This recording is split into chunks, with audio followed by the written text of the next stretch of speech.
Hello everyone, मैं Binu Kumawat, assistant professor political science.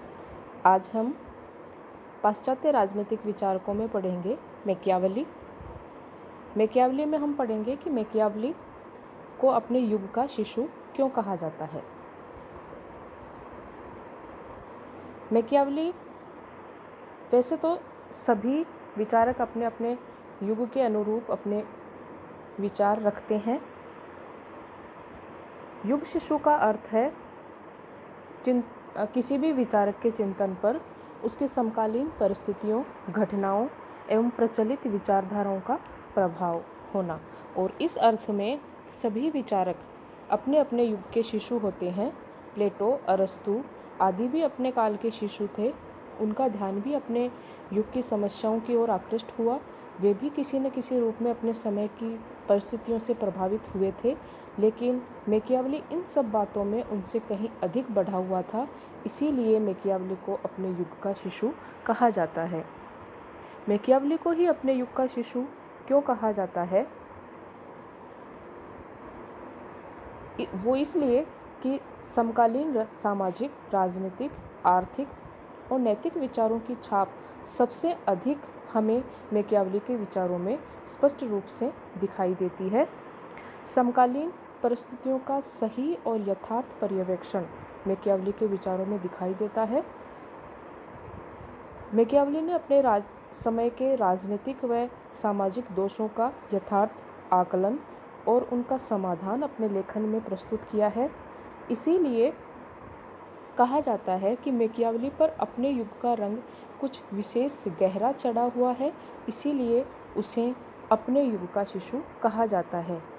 Dunning का यह कथन अधिक प्रासंगिक है कि यह प्रतिभा संपन्न फ्लोरेंस वासी वास्तविक अर्थों में अपने युग का शिशु था। अब हम देखते हैं कि वो कौन से तत्व थे, वो कौन सी घटनाएं थी जिन्होंने मैकियावेली के विचारों पर बहुत ही गहरा प्रभाव डाला और उसके राजनीतिक दर्शन का मार्गदर्शन किया, और जिनके प्रभाव से वह अपने युग का शिशु कहलाया। वे तत्व जिन्होंने मैकियावेली पर प्रभाव डाला, इसके अंतर्गत हम सबसे पहले लेते हैं पुनर्जागरण आंदोलन।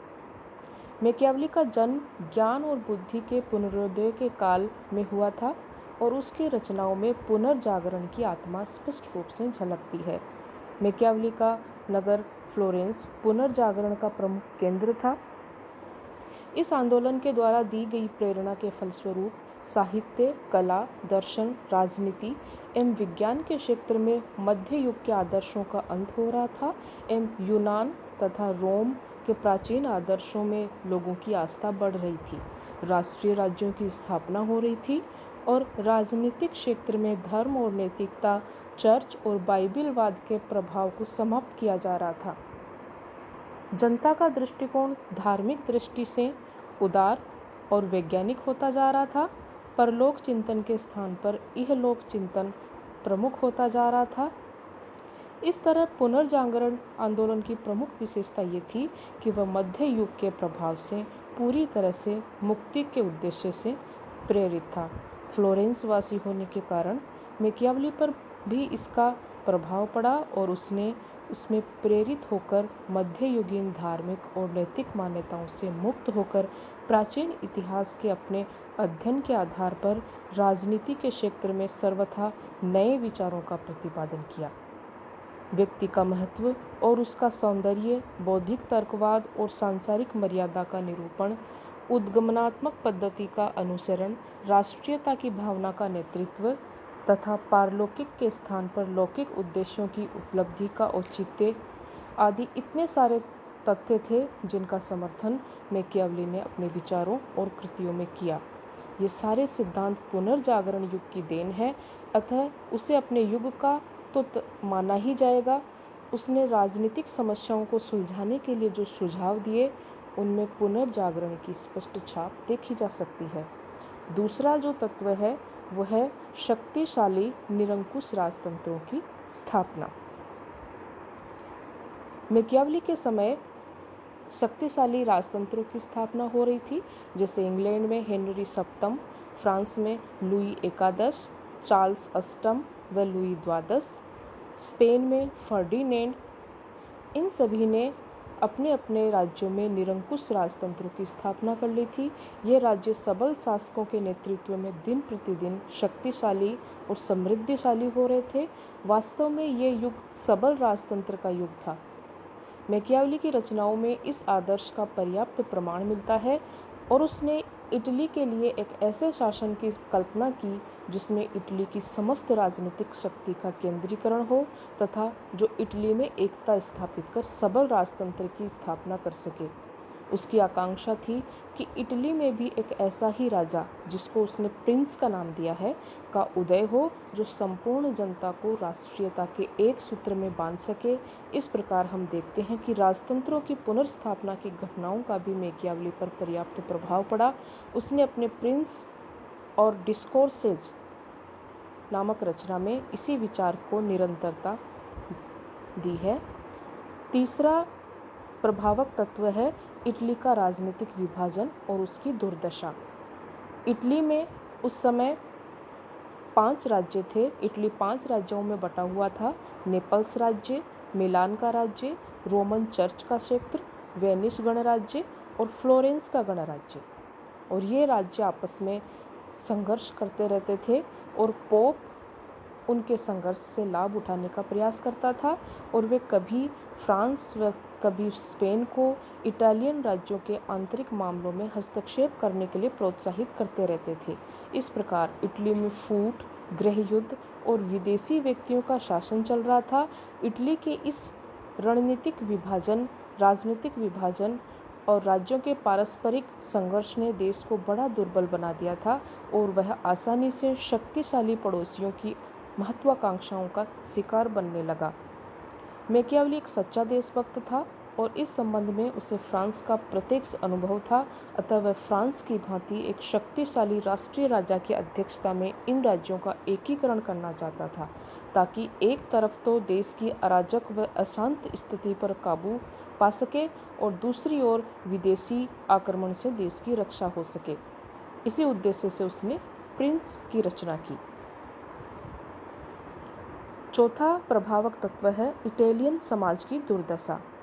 मैकियावेली के समय इटालियन समाज की दशा बड़ी शोचनीय थी। तत्कालीन इटली वासियों में नीतिपरायणता, ईमानदारी और देशभक्ति का अभाव था। भ्रष्टाचार, दलबंदी और स्वार्थपरता ने इसको डस रखा था। यद्यपि बौद्धिक प्रतिभा से परिपूर्ण व्यक्तियों की कमी नहीं थी, किंतु नैतिक दृष्टि से उनका पतन हो चुका था। इस तरह मैकियावेली के सामने मानव स्वभाव की दानवता और दुष्टता साकार रूप ग्रहण किए हुए थी। इस सामाजिक दुर्दशा का उसके मानस पर गंभीर प्रभाव पड़ा। देश के एकीकरण के लिए वह शक्ति का पुजारी बना और उसने राष्ट्रीय सेना की स्थापना को आवश्यक बताया। उसने अपने युग की सामाजिक दुर्दशा पर काबू पाने के लिए राज्य की महत्ता का आधार भौतिक शक्ति व छल कपट दोनों को समझा और इस बात पर बल दिया कि शासक जनता पर प्रेम की अपेक्षा शक्ति से शासन करें। इसमें कोई संदेह नहीं कि इटली की शोचनीय अवस्था को देखकर और ज्ञान के पुनरुत्थान की शक्ति से प्रभावित होकर ही मैकियावेली ने इटली के एकीकरण एवं स्वतंत्र राष्ट्र की स्थापना का स्वप्न देखा और इस स्वप्न को प्रत्यक्ष रूप से परिवर्तन करने के लिए बुद्धि और बल के उचित समन्वय पर जोर दिया। पांचवा तत्व है धर्म और नैतिकता। 14वीं सदी में पोप के विश्व साम्राज्य का स्वप्न नष्ट हो चुका था। पोप के विलासमय जीवन व कुकर्मों ने लोगों के हृदय में धर्म के प्रति विश्वास व श्रद्धा समाप्त कर दी। पोप अलेक्जेंडर षष्ठ का उदाहरण देते हुए मैकियावेली ने लिखा है कि उसने जीवन भर धोखा देने के अतिरिक्त और कोई काम नहीं किया। उसी स्थिति में सेवानोराला जैसे संत ने चर्च के सुधार की मांग की तथा नैतिक बल से आध्यात्मिक पथ प्रदर्शन का प्रयत्न किया। मैकियावेली अपने युग की परिस्थितियों के अनुरूप विचार करता है और तत्कालीन परिस्थितियों के अनुसार ही उसने राजा को सलाह दी कि राज्य के अस्तित्व को बनाए रखने के लिए आचार तथा धर्म के सिद्धांतों की चिंता नहीं की जानी चाहिए और लोक कल्याण के लिए इन सिद्धांतों की अवहेलना करने को तत्पर रहना चाहिए।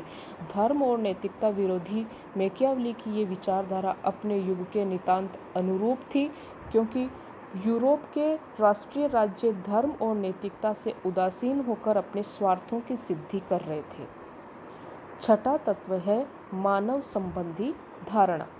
मैकियावली ने अपने समय में विशेषतः इटली के शासक, धर्माधिकारी, सरकारी कर्मचारियों और साधारण नागरिक सभी को भ्रष्ट आचरण में लिप्त देखा था। शासक और पोप के संघर्षों, पोप के षड्यंत्रों और साधारण नागरिकों के पतित तथा स्वार्थी आचरण ने उस पर मानव स्वभाव की बहुत बुरी छाप छोड़ी और उसने ये विचार व्यक्त किया कि न तो मनुष्य में ईश्वरीय गुण है और न ही वह नैतिक प्राणी है, वह एक जानवर है और जानवरों की चालाकी तथा खूंखार प्रवृत्ति ही उसमें दिखाई देती है। इस प्रकार हम पाते हैं कि स्पष्ट रूप से मैकियावली का चिंतन अपने युग में विद्यमान परिस्थितियों से बहुत गहरे रूप से प्रभावित था और इसलिए डनिंग द्वारा उसे युग का शिशु की संज्ञा दी गई है। फिर भी कतिपय आलोचकों का कहना है कि मैकियावली ने अपने समकालीन परिस्थितियों की आवश्यकता अनुसार कुछ सिद्धांत पहले से ही निश्चित कर लिए और फिर उनको पुष्ट करने के लिए इतिहास में खोज कर उदाहरण दिए। वस्तुतः मैकियावली ने अपने अनुभवों के आधार पर निकाले गए निष्कर्षों को ऐतिहासिक उदाहरणों से पुष्ट किया। फिर भी हम पाते हैं, अगर निष्कर्ष रूप में हम देखें तो मैकियावली पर उस समय के समाज, राजनीति, नैतिकता, धर्म आदि परिस्थितियों का बहुत अधिक प्रभाव दिखाई देता है। इसीलिए मैकियावली को पुनर्जागरण का प्रतिनिधि भी कहा जाता है। मैकियावली अपने युग से जितना प्रभावित हुआ उतना बहुत ही कम लेखक अपने युग से प्रभावित होते हैं। उसे छोड़कर शायद ही कोई ऐसा दूसरा राजनीतिक विचारक हुआ हो जिसने अपना संपूर्ण लेखन कार्य समकालीन परिस्थितियों के आधार पर किया हो। इसमें कोई संदेह नहीं कि यदि वह भिन्न परिस्थितियों में रहता तो उसके विचार भी भिन्न होते। और यह भी सच है कि यदि मैकियावली इटली में 15वीं शताब्दी में पैदा न होता तो उसे राजदर्शन के इतिहास में वह स्थान प्राप्त न होता जो उसे आज प्राप्त है। धन्यवाद।